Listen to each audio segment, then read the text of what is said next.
Welcome to Happy Ride's Home. Once upon a time there were two cats. They were good friends. They got a piece of bread while sharing.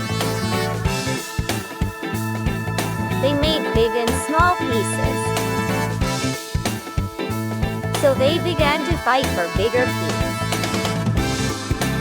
At the same time a monkey saw them fighting. Monkey said, "I will share it equally." Monkey said, "I will share it equally." He ate the whole bread and went away happily.